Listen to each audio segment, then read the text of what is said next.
Salam sejahtera kepada semua pelajar. Video pada kali ini akan cikgu bincangkan mengenai topik 3.3, iaitu yang di-Pertuan Agong dan Raja dalam Perlembagaan Persekutuan. Dan sekali lagi cikgu ingin memohon maaf jika paparan kandungan topik pada kali ini memang tidak terang, sebab apa yang cikgu dapat daripada digital buku teks memang macam ni ya, memang tidak terang. Namun anda boleh melihat kandungan ini di dalam buku teks anda masing-masing, yaitu dalam buku teks muka surat 46 sehingga 49. Pada hari ini kita akan belajar tentang yang di-Pertuan Agong lah. Seringkali kamu dengar kan perkataan ketua negara yang di-Pertuan Agong. Namun mungkin anda tidak pernah meneliti apakah tugas-tugas utama yang di-Pertuan Agong, apa peranan dia dalam negara kita, bagaimana kedudukan dia, siapakah yang di-Pertuan Agong, bila diwujudkan. Kita akan lihat dalam topik kali ini dengan lebih jelas. Oke, Raja Berperlembagaan ini merupakan sebahagian daripada pentadbiran negara apabila Perlembagaan Persekutuan mengiktiraf kedudukan dan peranan institusi beraja. Institusi beraja ini terdiri daripada institusi Majlis Raja-Raja, institusi beraja di negeri-negeri, dan institusi yang di-Pertuan Agong pada peringkat persekutuan. Kita lihat institusi yang di-Pertuan Agong. Jawatan yang di-Pertuan Agong ini sebenarnya diwujudkan selepas negara kita mencapai kemerdekaan pada tahun 1957. Tanah Melayu lah yang merdeka masa tua. Yang mana yang di-Pertuan Agong ini dipilih dalam kalangan raja yang memerintah di 9 buah negeri dalam persekutuan.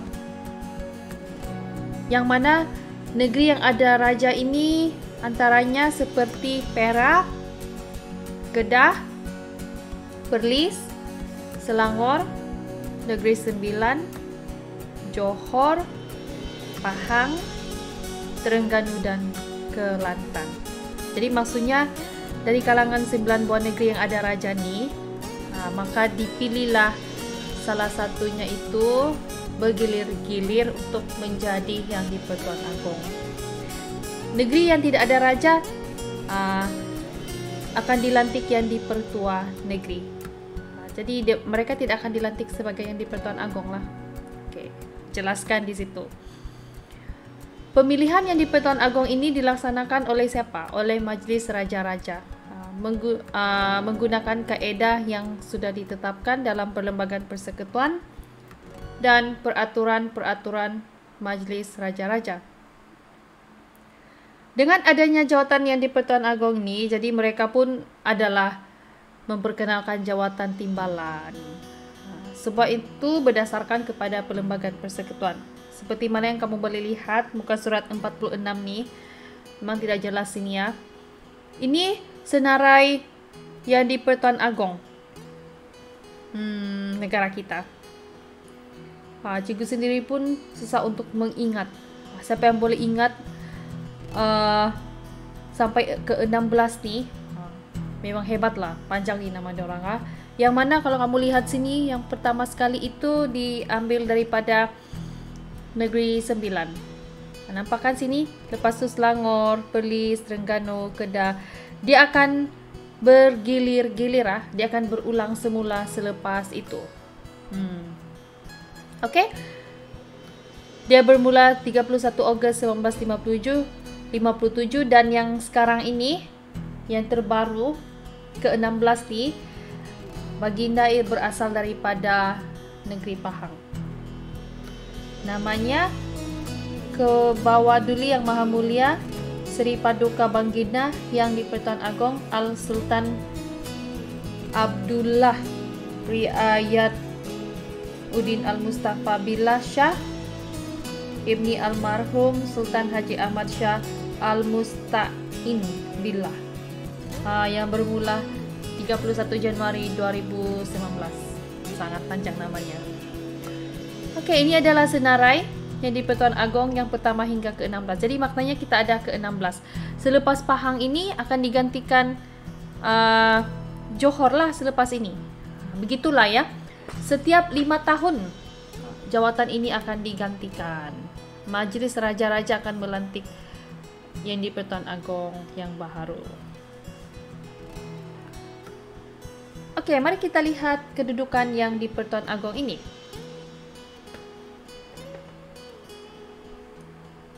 Ini yang di-Pertuan Agong yang sebelumnya ya. Kedudukan yang di-Pertuan Agong ini adalah sebagai Ketua Utama Negara. Memang Baginda adalah Ketua Utama negara kita yang telah termaktub dalam Perkara 32 Perlembagaan Persekutuan. Oleh itu, sebagai Ketua Utama Negara, maka yang di-Pertuan Agong ini menjadi punca kedaulatan, ketaatan, perpaduan, kebesaran dan kemuliaan negara. Jadi banyak simbol dialah sebagai Ketua Negara kita. Dia Ketua Negara, tapi ingat dia bukan Ketua Pentadbira. Ini adalah Perlembagaan Persekutuan yang keempat. Ada menyatakan dalam bab 1 bahawa Ketua Utama Negara ini ialah yang di-Pertuan Agong. Dan jika dia ada isteri, gelaran istrinya itu adalah Raja Permaisuri Agong. Oke? Nah, di sini boleh nampak. Dipilih oleh Majlis Raja-Raja bagi tempoh 5 tahun, tetapi boleh pada bila-bila masa meletakkan jawatannya melalui surat yang ditandatangani sendiri olehnya, dan surat itu haruslah ditujukan kepada Majlis Raja-Raja, dan dia juga boleh dipecat daripada jawatannya oleh Majlis Raja-Raja. Jika dia dipecat, dia mesti berhenti memegang jawatan dan berhenti menjadi raja. Sekarang ini belum pernah lagi lah cikgu dengar pernah yang di-Pertuan Agong kita ni dipecat. Tidak ada. Ini adalah keutamaan kedudukan dalam persekutuan. Maksudnya hierarki lah, siapa yang paling tinggi sekali. Yang pertama itu yang di-Pertuan Agong, paling atas sekali ya. Di bawahnya ialah istrinya lah, Raja Permaisuri Agong. Lepas tu raja-raja dan pemangku raja. Yang keempat, yang dipertua bagi negeri-negeri yang tidak ada raja. Yang kelima, bekas Raja Permaisuri Agong, kedudukannya tinggi juga, yang menerima saraan diraja daripada kerajaan persekutuan. 5 ni semua adalah lebih atas daripada Perdana Menteri. Perdana Menteri itu yang ke-6. Dan barulah timbalan Perdana Menteri. Kita, rakyat, di bawah lah sekali kedudukan kita. Tidak ada pangkat di di halayak masyarakat ni. Memang di bawah-bawah lah. Oke. Ini juga gambar yang di-Pertuan Agong, yang pernah menjadi yang di-Pertuan Agong. Jadi kalau ada soalan tanya keutamaan kedudukan, kamu mesti ingat yang di-Pertuan Agong tu paling atas lah. Institusi beraja ini merupakan penaung rakyat. Mereka ni penaung, melindungi. Kan mereka tu sebagai simbol-simbol kedaulatan, ketaatan, perpaduan. Melangkaui semua agama. Apa saja agama yang ada di negara kita, bangsa, budaya, pahaman politik, raja itu harus naungi rakyatnya. Dia adalah penaung. Jadi sebagai rakyat Malaysia ini, adalah tanggung jawab kita untuk memartabatkan institusi beraja, kerana institusi ini menjadi lambang kedaulatan negara. Okey, kita lihat. Ini yang kamu kena faham. Sekurang-kurangnya anda mesti tahu apakah kuasa yang di Pertuan Agong. Dia ni sebenarnya ada kuasa yang sangat luas. Peranan yang luas dalam pemerintahan negara, yang mana yang di Pertuan Agong ini mempunyai bidang kuasa dalam kuasa eksekutif, perundangan dan juga kehakiman. Kita akan lihat itu satu per satu. Yang pertama, dalam kuasa eksekutif. Apa tugas ataupun kuasa yang di Pertuan Agong? Yang pertama, Baginda ni, tapi apa-apa yang dia lakukan ni mesti mengikut nasihat Jemaah Menteri juga. Yang mana yang pertama, yang di Pertuan Agong akan melantik Perdana Menteri dan Jemaah Menteri. Baginda yang akan lantik lah. Yang di Pertuan Agong melantik seorang ahli Dewan Rakyat yang pada budi bicara Baginda mendapat kepercayaan sebilangan besar ahli Dewan Rakyat sebagai Perdana Menteri. Okey, dalam Dewan Rakyat tu, ahli Dewan Rakyat ini dipilih dari mana? Kan kita sudah belajar masa tingkatan 4 melalui pilihan raya kan? Okey, bila mereka menang dalam satu-satu kawasan tu, mereka akan menjadi wakil di kawasan itu di dalam Dewan Rakyat. Dan dalam ahli Dewan Rakyat itu perlu dilantik seorang Perdana Menteri. Okey, tapi kalau negara kita, Perdana Menteri itu dilantik daripada parti politik yang memenangi kerusi paling banyak di Dewan Rakyat. Okey? So, di kalangan parti politik yang ada banyak kemenangan itu yang akan dilantik lah oleh yang di Pertuan Agong. Tapi mesti ada nasihat lah daripada Jemaah Menteri. Baginda dengan nasihat Perdana Menteri akan melantik menteri-menteri. Lepas dia sudah lantik Perdana Menteri, baru dia akan lantik timbalan menteri daripada ahli Dewan Rakyat itu juga, ataupun daripada Dewan Negara. Itu yang pertama. Kedua, pelantikan jawatan penting. Apakah jawatan penting yang hanya dilantik oleh yang di Pertuan Agong ini? Peguam negara. Peguam negara harus dilantik oleh yang di Pertuan Agong. Panglima Angkatan Tentera dan Ketua Audit Negara. Mereka ni memegang jawatan yang sangat tinggi dalam negara kita, sehingga yang di Pertuan Agong yang akan lantik mereka. Selain itu, yang di Pertuan Agong juga melantik ahli Suruhanjaya Pilihan Raya, ahli Suruhanjaya Polis, dan sejumlah ahli dalam Majlis Angkatan Tentera. Okey, itu jawatan penting lah yang akan dilantik oleh yang di Pertuan Agong. Dalam ketenteraan, yang di Pertuan Agong adalah pemerintah tertinggi seluruh Angkatan Tentera Malaysia.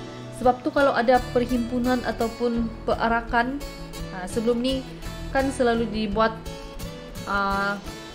perarakan untuk tentera. Tapi sekarang ni kan pandemik kan. Lama sudah negara kita tidak buat program yang besar-besaran. Yang di Pertuan Agong ni kadang-kadang dia akan pakai pakaian macam tentera tu. Dia akan melihat. Sebab dia adalah sebenarnya pemerintah tertinggi seluruh Angkatan Tentera Malaysia. Dan dibantu oleh Majlis Angkatan Tentera yang bertanggungjawab di bawah kuasa Baginda untuk pemerintahan, tata tertib dan pentadbiran Angkatan Tentera serta perkara yang bersangkutan dengan gerakan-gerakan tentera. Dan yang keempat dalam kuasa eksekutif ni, dalam hal diplomatik. Okay. Semua ahli diplomat Malaysia luar negara ni dilantik oleh yang di Pertuan Agong. Baginda juga menerima menghadap diplomat asing sebelum mereka mula menjalankan tugas di Malaysia. Ahli diplomat, kamu pernah dengar tak perkataan ni? Mereka bekerja embassy, macam cara mau cakap apa? Embassy di setiap negara-negara yang kita ada tempat tu akan ada diplomat yang akan kerja di situ. Jadi yang di Pertuan Agong akan lantik mereka. Kenapa perlu ada ahli diplomat di setiap negara yang dipilih? Sebab kan rakyat Malaysia ni ada juga yang akan pergi luar negara untuk bekerja ke belajar. Jadi kadang-kadang perlu ada ahli diplomat untuk membantu warga negara kita yang bekerja di negara lain dan belajar di situ. Mengenai visa kah, pasport, bila mereka berada di negara lain. Begitu juga dengan negara lain, mereka ada diplomat mereka di tempat kita. Jadi untuk menjadi ahli diplomat nih bukan senang, kerana hanya yang di Pertuan Agong yang akan lantik. Dan mereka bekerja di luar negara lah. Mungkin ada yang berminat mau kerja luar negara, kamu boleh fikirkan mengenai hal itu. So, 4 ini adalah bidang kuasa yang di Pertuan Agong dalam kuasa eksekutif. Kuasa dari segi perundangan. Memang dah jelas ini ya. Yang di Pertuan Agong memperkenankan sesuatu rang undang-undang dan melalui proses pembentangan, yang mana melalui proses pembentangan di Dewan Rakyat dan Dewan Negara.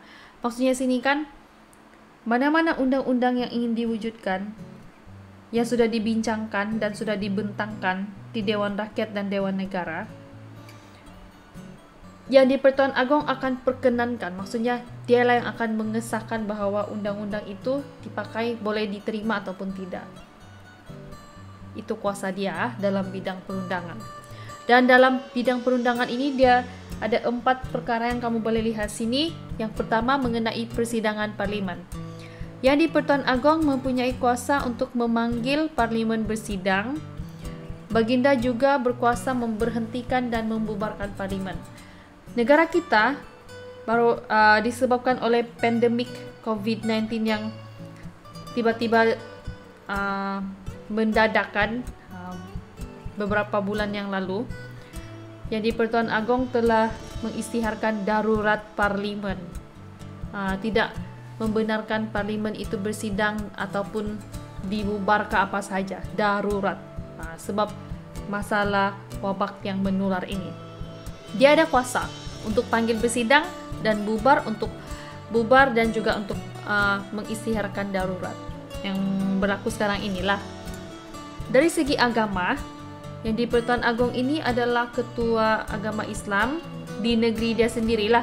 Contohnya yang di Pertuan Agong kita sekarang ni yang ke-16 tu di Pahang. Dia adalah ketua agama Islam di negeri dia sendiri. Dan juga di wilayah Persekutuan Melaka, Pulau Pinang, Sarawak dan Sabah yang tidak ada raja inilah. Kita lah Sabah kan. Selain itu dia juga ketua agama Islam di negeri-negeri lain. Ketua agama Islam di negeri lain itu dipegang oleh sultan atau raja yang memerintah lah. Boleh faham sini kan? Okey. Hak dan keistimewaan. Yang di Pertuan Agong ini bertanggungjawab untuk menjaga serta melindungi kedudukan istimewa orang Melayu dan Bumi Putra di Sarawak dan Sabah. Selain itu, Baginda juga bertanggungjawab untuk melindungi kepentingan sah kaum lain di Malaysia. Yang keempat ini, pengisytiharan darurat. Yang berlaku sekarang ni lah. Yang di Pertuan Agong ni boleh membuat pengisytiharan darurat. Darurat ini dibuat jika Baginda sudah memastikan kebenaran wujudnya keadaan yang mengancam keselamatan awam dan ekonomi negara.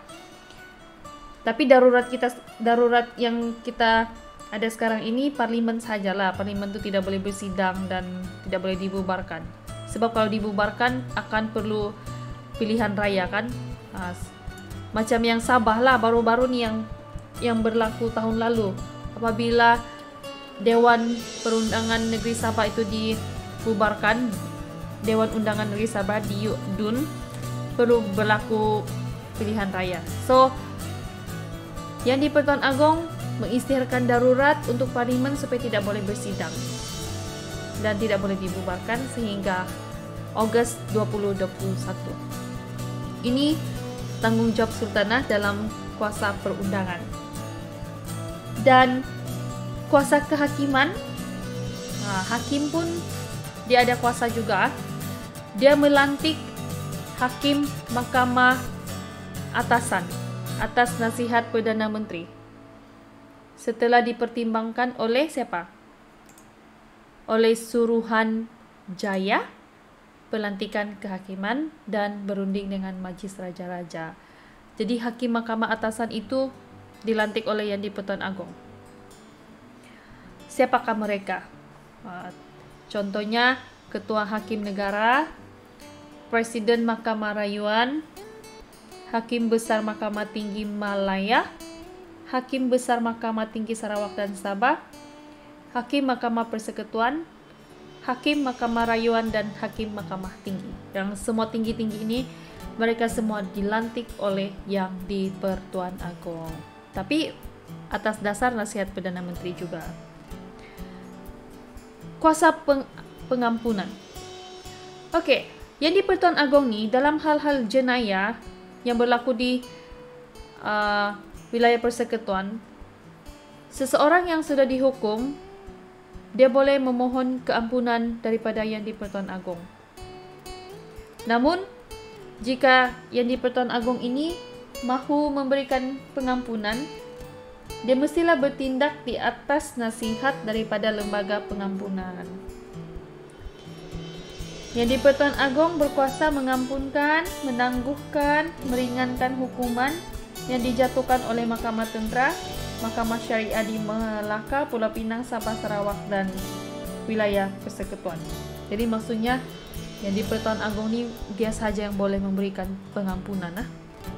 Itu pun mesti ada nasihat daripada lembaga pengampunan. Apa yang kita boleh lihat sini? Bila kamu melihat kepada prinsip rukun negara yang kedua, kesetiaan kepada raja dan negara, kan? Apa yang kita boleh pelajari? Kita sebagai warga negara Malaysia yang mempunyai semangat patriotik, nasionalisme, semangat cintakan negara ini, kita harus mengamalkan prinsip itu. Supaya kita ini boleh menzahirkan, kita boleh menunjukkan, merasakan bagaimana sikap taat setia kepada Yang di-Pertuan Agong itu boleh kita buat. Jadi, sebagai seorang rakyat Malaysia, kita harus menghormati ketua negara kita, yaitu Yang di-Pertuan Agong. Dalam masa yang sama, kita harus juga taat setia kepada raja dan negara. Habis untuk topik 3.3. Jadi cikgu harap selepas kamu melihat video ini, kamu sudah tahu apa itu institusi Yang di-Pertuan Agong, bagaimana kedudukan Yang di-Pertuan Agong dalam negara kita. Kalau senarai itu tidak perlu ingat semualah, tapi yang penting kamu ingat siapakah Yang di-Pertuan Agong terkini dan yang keberapa, ke-16. Kamu juga sudah mempelajari bidang kuasa Yang di-Pertuan Agong dalam 3 aspek, yaitu kuasa eksekutif, kuasa perundangan, kuasa kehakiman, dan 4 aspek ya, dan yang keempat kuasa pengampunan. Oke, itu sahaja untuk video pembelajaran kita pada kali ini. Terima kasih kerana Anda sudah meluangkan masa dan melihat dan mendengar video ini. Itu sahaja daripada cikgu. Sekian dan terima kasih.